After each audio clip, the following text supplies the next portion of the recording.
కరీంనగర్, ఆదిలాబాద్, నిజామాబాద్, మెదక్ జిల్లాల బీజేపీ అభ్యర్థి విద్యావేత్త మల్క కొమరయ్యను ఆశీర్వదించండి. విద్యారంగంలోని టీచర్ల సమస్యలను చట్టసభలలో గట్టిగా పోరాడుతాం. మొదటి ప్రాధాన్యత ఓటు వేసి టీచర్స్ ఎమ్మెల్సీగా గెలిపించండి.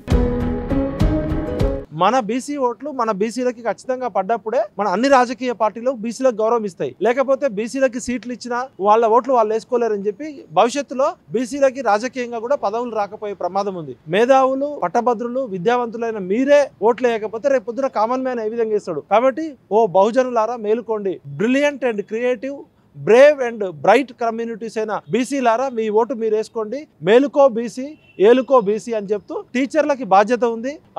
ఖచ్చితంగా కొమరయ్య గారిని గెలిపించాల్సిన అవసరం సమాజానికి ఉందని భావిస్తూ నేను ఒక తెలంగాణ విటల్గా నేను విజ్ఞప్తి చేస్తున్నాను. ముఖ్యంగా పెద్దల సభకి పెద్దలను పంపించాలి. ఇప్పుడు మన శాసన మండలిలో ప్రత్యేకంగా ఉపాధ్యాయులు కానీ పట్టభద్రుల కోటాలో పాలసీ తయారు చేయాలంటే ఉపాధ్యాయుల సమస్యల మీద అవగాహన ఉన్న వాళ్ళు, టీచర్ల ఇష్యూస్ తెలిసిన వాళ్ళు, విద్యారంగం చెందిన వాళ్ళు అయితే బాగుంటది. ఇప్పుడు పోటీ చేస్తున్న అభ్యర్థులలో ఒకటి మేము గమనించిన దాని ప్రకారం ఉన్న బీసీలలో గెలుపు దిశకు దగ్గరగా ఉన్న బీసీలు చూస్తే మల్కా కొమరయ్య గారు ఆయన ఒక వ్యవసాయ కుటుంబంలో పుట్టి కష్టపడి చదువుకొని ఒక సివిల్ ఇంజనీరింగ్ చదువుకొని దాదాపు 35 నుంచి 40 విద్యా సంస్థలు పెట్టి ఎటువంటి బ్యాడ్ మార్కు లేకుండా ఇప్పుడు మల్లారెడ్డి లాగానో పాలు పూలు అమ్మినట్టో లేదా కబ్జాదారుడుగానో ఎటువంటి లేదు. ఆయన నీతిగా నిజాయితీగా ప్రభుత్వానికి ట్యాక్సులు కట్టి తను అభివృద్ధి చెందడమే కాకుండా తన విద్యా సంస్థలో కానీ తన వ్యాపార సంస్థలో కొన్ని వేల మందికి ఉపాధి ఇచ్చిండు. ఇవాళ మల్కా కొమరయ్య గారికి ఫస్ట్ అర్హత ఉంది, 2 ప్రతిభ ఉంది, 3 నైపుణ్యం ఉంది, 4 ఆయనకి కొత్తగా డబ్బులు సంపాదించుకోవాల్సిన అవసరం లేదు, కొత్తగా పేరు సంపాదించుకోవాల్సిన అవసరం లేదు. ఆయనకి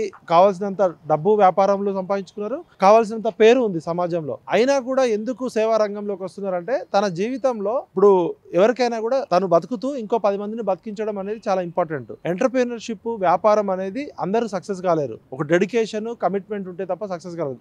అలాంటిది ఇన్ని వేల మంది, లక్షల మంది విద్యార్థుల్ని తయారు చేసి ఇన్ని వేల మంది టీచర్లకు ఉపాధి కల్పిస్తూ భవిష్యత్తు తెలంగాణకి బాట వేశాడు. ఒక మధ్యతరగతి సామాన్య రైతు కుటుంబంలో పుట్టి బ్యాక్వర్డ్ క్లాసెస్ బీసీలో పుట్టి కూడా అందరితో పోటీగా తన శక్తిని పూరించుకున్నాడు. ఒక వ్యక్తిగా ఉన్న కొమరయ్య గారు ఇంతమందికి సేవ చేస్తే ఒక శక్తిగా మండలిలో అడుగు పెడితే ఎక్కువ మంది టీచర్లకి న్యాయం చేయగలడు. ఈయన మిగతా వాళ్ళలాగా దాచుకోవడానికో దోచుకోవడానికో రావట్లేదు. కాబట్టి దయచేసి బీసీ ముఖ్యంగా టీచర్లారా మీరు ఈ సమయంలో రాష్ట్రం మొత్తం కూడా బీసీ రాజకీయాల అస్తిత్వ ఉద్యమం నడుస్తున్న సమయంలో మీరు కూడా బీసీ టీచర్లుగా నెలకు 1 లక్ష రూపాయలు 2 లక్షలు జీతం తీసుకుంటున్నప్పుడు మీరు ఆలోచించుకోండి.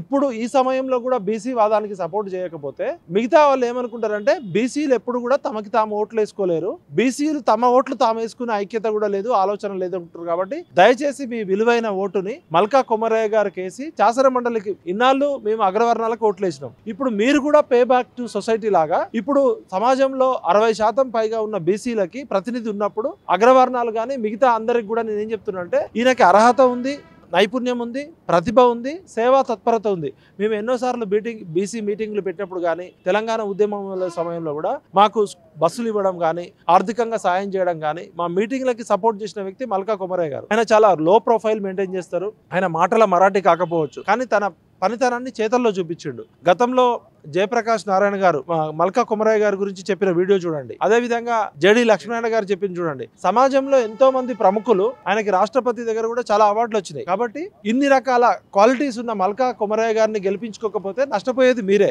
మొత్తం రాష్ట్ర వ్యాప్తంగా కూడా సగభాగమైన 55% పైగా ఉన్న బీసీల లెక్కలే తీయట్లేదు. అన్యాయం కాదు, అవమానం చేసిరు ప్రభుత్వాలు. ఇప్పటికైనా బీసీలు మేల్కోండి. బీసీ పట్టభద్రులారా, బీసీ టీచర్లారా, మనం గినక ఇప్పుడు మన బీసీల ఐక్యత, బీసీల సమైక్యత చూపించకపోతే సమాజంలో మనం చిన్నచూపుకు గురయ్యే ప్రమాదం ఉంది. బీసీల ఓట్లు బీసీలు వేసుకోలేకపోతే మనకు రాజ్యాధికారం ఏ విధంగా వస్తుంది? ఇప్పుడు జరుగుతున్న పట్టభద్రులు, ఉపాధ్యాయ ఎమ్మెల్సీ ఎన్నికల్లో ఒక తెలంగాణ ఉద్యమకారుడుగా, సామాజిక తెలంగాణ కోరుకునే కార్యకర్తగా ప్రతి బీసీ తమ ఓటు బీసీలకే వేసుకోవాలి. అదేవిధంగా మిగతా కులాల్లో ఉన్న వాళ్ళకు కూడా మల్కా కొమరయ్య గారి యొక్క గొప్పతనాన్ని చెప్పండి. ఇది కేవలం బీసీలకే నాయకుడు కాదు.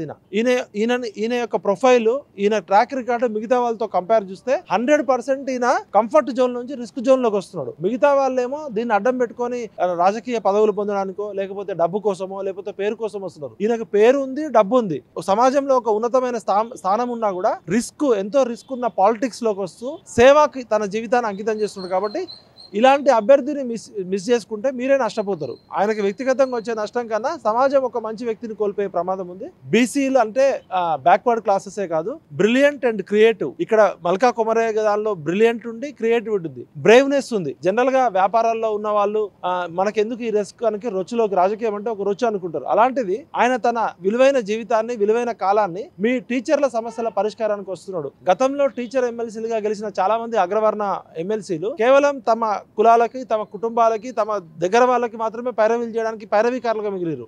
మీ బీసీలు బహుజనుల తరపున నికార్సైన మల్కా కొమరయ్య గారిని గెలిపించుకోవడం వల్ల మీ సమస్యల పరిష్కారానికి ఆయన చిత్తశుద్ధితో పనిచేస్తాడని నేను బలంగా ఒక జర్నలిస్ట్ గా విశ్వసిస్తున్నా. మీరు మొదటి ప్రాధాన్యత ఓటు కొమరయ్య గారికి వేసి, ఇంకా మీకు ఎవరన్నా బీసీ అభ్యర్థుల్లో ఇంకెవరన్నా ఉన్నా కూడా రెండో ప్రాధాన్యత ఓటు వేసుకోండి. ఇక్కడ ప్రిఫరెన్షియల్ ఓటింగ్ విధానం ఉంది కాబట్టి మన బీసీ ఓట్లు మన బీసీలకి ఖచ్చితంగా పడ్డప్పుడే మన అన్ని రాజకీయ పార్టీలు బీసీలకు గౌరవం ఇస్తాయి.